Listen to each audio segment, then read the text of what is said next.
Hello friends and welcome. Today we're going to be talking about 5 different support facets I think you should try. They're either really good or really fun. It's a video game, we're supposed to be having fun. So if you haven't tried any of these yet, I highly recommend it. Starting off with Dark Willow. Are you kidding me guys? Dark Seer's still on the support. Dark Willow here.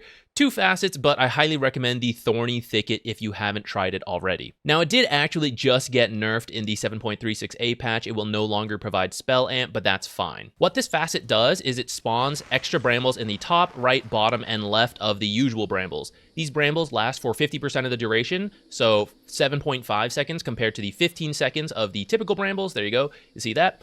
That is fine. Don't worry about it because after that time, people are usually out of the Bramble Maze area anyways in the laning stage, and in team fights, if you hit them, you hit them. If not, like, I don't know, people are popping like BKBs, Dispels, whatever.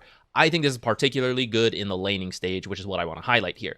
And 7.5 seconds is more than enough time to increase your odds of hitting multiple brambles, because especially as you play this tree line, which is very common for a support, look how many different pathways we can block with all of these brambles, especially if people are trying to like run back and forth in this area, whether you're playing 4 or 5 Dark Willow, you can put so many brambles here that if they misclick just a little bit, they'll run into multiple brambles. If the carry tries to come over, they're hitting multiple brambles, and hitting multiple brambles is really important because if you didn't know, this ability has insane scaling because the duration and the damage per tick go up every time you level it up. So at level 1, the ticks are half seconds, so you get 2 ticks of damage, 100 damage per bramble. That's decent if you hit 1 bramble, and it's balanced around the idea that you hit 1 bramble, like you hit this one, and then usually you have a clear path away, because usually this bramble's not here if you don't take the facet. Like, this is what it usually is, and then you just get away.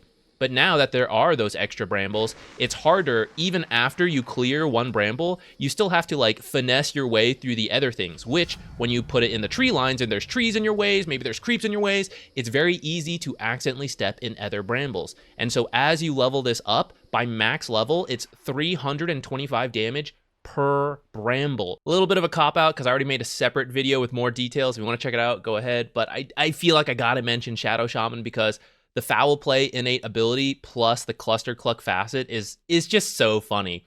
So like if you're dying, you're running away, foul play activates, you keep running away, maybe you like run into a tree line, you then hex yourself, boom, 4 more chickens running around. It's really funny to do. There's a lot of like high skill ceiling potential when you use it on allies as well. So I just think like it's too good. It's going to get nerfed more. It already got nerfed actually in 7.36a. In the recent patch, the shackle damage went down a little bit, not a huge deal, and the foul play cooldown went up. But when you die, it resets. So I still think it's great in pubs. I am having so much, I laugh so hard every time I see cluster cluck happen and like 4 chickens or sheep are running around. Like, you really got to try it, guys. It's really fun. And then you got to do all your usual Shadow Shaman stuff, like ratting with the ult, things like that. Third on the list is Grimstroke. I'm not really going in any particular order, but third is Grimstroke, and Instigate is not what I'm going to talk about, but it is the more picked facet right now, and it's pretty understandable because it is a big part of why Grimstroke returned to the meta, is that you could choose when to activate Inkswell. So when you're trying to stun the opponents, if they were about to get out of Inkswell range or they were TPing away, something like that, you could activate Inkswell and immediately stun. Or once you picked up the shard, you could use it to strong dispel allies whenever it was needed. The initiator jumps in, they get stunned, but they need to get their abilities off still, so you strong dispel them, they then get to use their stuff. So it was really good, and that's what a lot of people are going to. When I first read Fine Art and did a quick test, I wasn't that impressed with it, but later someone pointed out a cool trick you could do with it, and I did more testing, and I realized how it really works, and now I'm sold on it. I think people are sleeping on it. It's a really fun facet, which it may actually still not be that great. Grimstroke is not a 50% win rate hero right now. He's actually lower, but I think he's always that way in pubs because he's like kind of tough, requires more coordination. I think Fine Art is easier to use without teammates, and if he gets buffed anyways, then we're all ahead of the curve. We've been using Fine Art. I think this is now going to be a pretty viable new way to play Grimstroke compared to Inkswell, which it is pretty painful to lose this though. This, however, is going to be a higher damage version of Grimstroke. When I was first testing Stroke of Fate, I wasn't that impressed because I did something like this and I was like, okay, it curves, kind of cool. I can like, maybe hit 2 heroes standing at a different angle or hit some creeps, then hit the hero, but like, whatever. What I didn't realize, though, is that the end point of Stroke of Fate will always be at your max cast range, which you can get like some talents and Aether Lens, neutral items, stuff like that to expand this even further. But what you have is already quite long. And what I mean by this is that you can do something like this, where if we were to just shoot the regular Stroke of Fate, you know, you would get something like this. We can get that and get it to double all the way. Mess that one up. It bugs out a little bit, guys. And double all the way back out like this. So this creates an insanely long path of Stroke of Fate, which means you can now hit multiple camps. For example, I want to farm. I can hit this camp and aim at this camp, and it'll just go through all these creeps and hit both of them. Or in the laning stage, and I think this is going to be better as position 4 compared to position 5, because you're going to nuke the creep wave a lot like this, and carries are not going to be happy. But for example, check out where this axe is. We're going to put him like over here in the creep wave. Now, if I were to just shoot Stroke of Fate, I'd be like pretty close to hitting him. But you see this camp over here? Yeah, okay, this is actually, hold on, wait, guys. We need him to move up just a little bit. All right, there we go. This is easier. So axe is in the creep wave, right? Because these guys are within my cast range, we're going to do something like this. We're going to have it curve and go around like this, so we get a bunch of extra Inkswell damage. Look at that. We are chunking down this axe with the extra damage you get from Stroke of Fate, which is then scaled up by this facet. One of the nice things about this is that you don't care as much about blocking the enemy camp, whether that's the hard camp or the small camp, because you're playing position 4, because now you can just shoot your Stroke of Fate through that camp to make use of it for yourself, while also farming it. Look at that, nuked, right? So even when they pull the wave, like, again, you might oh no, I accidentally farmed the whole creep wave, you know, like, oh, my bad. You're gonna be really rich as Grimstroke, and he scales really well as a support. That's why your carries, your cores might not be as happy, but you're not being denied, you know? It's just like, look, hear me out, like, I'm helping you get a kill on axe because I'm doing like 500 damage here every time we're coming through the camp. Future Zach will put a table here with some numbers and all of that on the damage. Level 1 is actually the same, but Fine Art is easier to hit multiple units. However, once you get to level 2 or further, Fine Art increases the amount of damage you get per unit hit. So it's really easy, even at level 1, to get like an extra 100 damage compared to not having Fine Art. And then as you level it up, you can easily pick up, you know, like 300 damage per cast fairly consistently, and even more if the enemy has a bunch of summons like Broodmother. You can destroy the Spiderlings and a bunch of heroes all at once. Or if they have like a lot of illusions, you can scale up the damage a ton and not just hit like the PL and all his illusions. You can aim it at him and then have it curve somewhere else in the fight to do like another 1,000 damage somewhere else to multiple heroes. So next I'm going to talk about Venomancer. We're going to address the clickbaity thumbnail here. His facets. So I like the idea of Plague Carrier, but I think it needs to be buffed up in some way before it can compare to Patient Zero. Being able to bounce your ult around is really good for the sake of utility in the fight. It's much easier to apply to multiple heroes, and it does a bunch of damage because it's based on max HP. The way this ability works is that you're going to cast it on an initial target. They're going to take initial damage and max HP burn. It will then scatter to nearby targets. They will also take the initial damage and max HP burn. People can be affected by Noxious Plague a second time on this second split. They won't take the initial damage again. It'll just be the max HP burn. Just the max HP burn, because it is 4% of your max HP at level 1 for 5 seconds, so 20% of your max HP for being hit once. If you get hit a second time, that goes up to 40% of your max HP. In the late game, when you hit level 18, 60%. If you hit someone twice with Noxious Plague, which is not fully in your control, it just depends if the enemies are like near each other, but if they are, 60% of their max HP plus the initial damage, plus like Poison Sting and other heroes, right?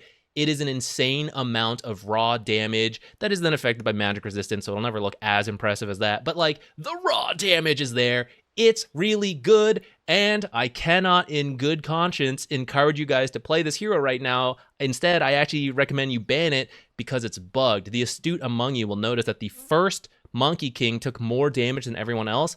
When you take this facet, it is currently doubling the damage that the initial damage does. So instead of 200, it's actually 400 damage. Great news, guys. It's Future Zach, Editor Zach. They fixed it while I was working on the video, so it now does a regular amount of damage.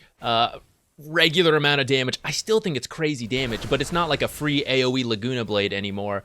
So I still think this is really good. By the way, I didn't even mention the crazy slow, which just even more utility to the awesome damage from this ability. And then don't forget like your actual slow and then like Plague Ward. Look at this guy. He thinks he can hit me? What a joke, right? So I still think it's awesome. His win rate probably will drop a few points for no longer the AoE Laguna, but I still think a fantastic support and a fantastic facet. I guess the thumbnail's not going to be as clickbaity anymore. I was going to say, like, literally broken, but I'll probably tame it down now. I don't know what it'll be. Some honorable mentions. Snapfire with full bore, I think, is pretty cool. It's a little easier to use as a support, so you don't have to bring yourself close into the enemy heroes. Like, in the laning stage, not a huge deal, because you're actually a fairly tanky support. But once you get into that late game, you know, like, I'm not really looking to be that close to the farmed carries, so being able to hit them from far away with a Scatter Blast is pretty nice. Vengeful Spirit, I think Avenging Missile is just what you're supposed to take as a support, but I was trying some off-lane Venge with Soul Strike. You attack really fast. I haven't tried it as a support yet. I've seen some people do it. I don't know, guys. It's just like, it just makes your laning stage better. I don't plan to scale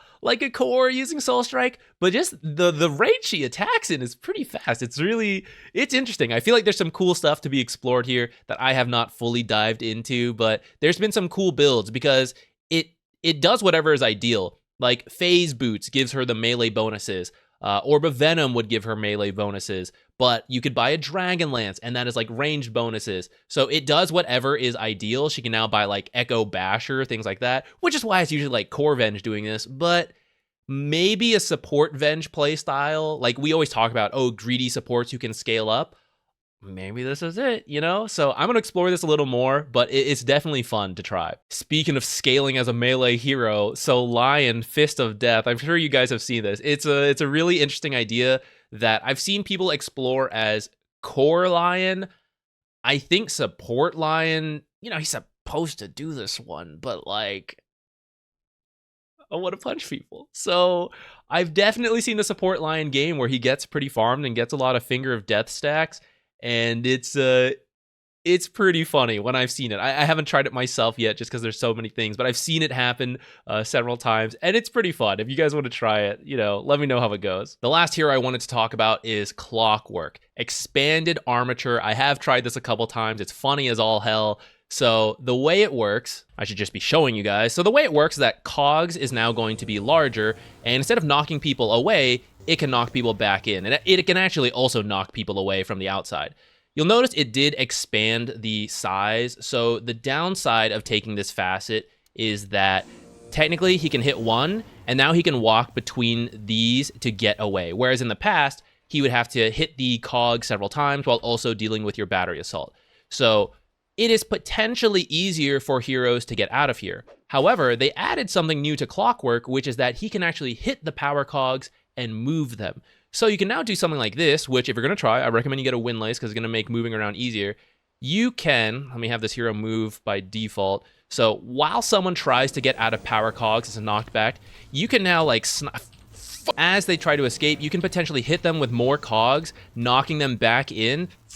That's okay. Good enough for an example. You can knock them back in, and sometimes they even like reach far enough to hit another one that bounces them in this way, like a pinball machine, and they're just hitting multiple cogs. Cogs actually have some pretty decent scaling in terms of damage because it was always assumed you'd only be hit by one power cog. So it does 275 damage, and it actually also does 50% of the mana it burns, which is 140 at max level. So people are trying maxing out cogs, and then you probably want Tranquils and Windlace to increase your move speed, but you come in, cast the power cogs, and then as they're like trying to escape, you're like sniping them with multiple cogs, and you see he's being like bounced around. I missed that one. It's okay. We can snipe him again this way. Boom, dead. So sometimes you can keep them trapped in here. Other times, if they are like they do escape out of power cogs, that's fine. We can snipe him this way, you know? You can do all sorts of funny stuff, even if it's not solo killing a hero, like out of the laning stage. If you're getting later into the game where you don't have enough damage, you're still just like at the back of a fight, like sniping people with power cogs. It's really funny, and it's like I don't know, it's like its own mini game. Like people are like hitting each other with sticks over there, and you're just like, haha, I'm gonna throw this power cog at you. For the record, I don't actually know if it is good to be maxing power cogs. You could still just max battery assault, and it's arguably a little easier to use, because the downside of like doing this trick with the power cogs is that you're running all over the place, so I'm not even hitting him with battery assault anymore. But I'm hitting him with the power cogs and it's like way funnier, you know, than just like standing on top of the guy hitting him with battery assault. But that might be better. Especially if they have any form of escape like Juggernaut, like Rage, or they have like mobility spells, then trying to hit them with a bunch of power cogs is probably not it. Though I guess we could argue that battery assault is also not it in those situations. So I have not gotten to do this enough to fully understand the build and like when you would do one or the other. But all I know is that the couple times I have tried it and like shooting power cogs around, it has been so fun, and that's what Dota's about, right? So if you haven't done this already, I would recommend it. That's all I got for you guys. Let me know if you think I missed anything. I'm having a blast trying out all these different facets, and hopefully you guys are too when you give some of these a shot. Thanks for watching. See you in another video.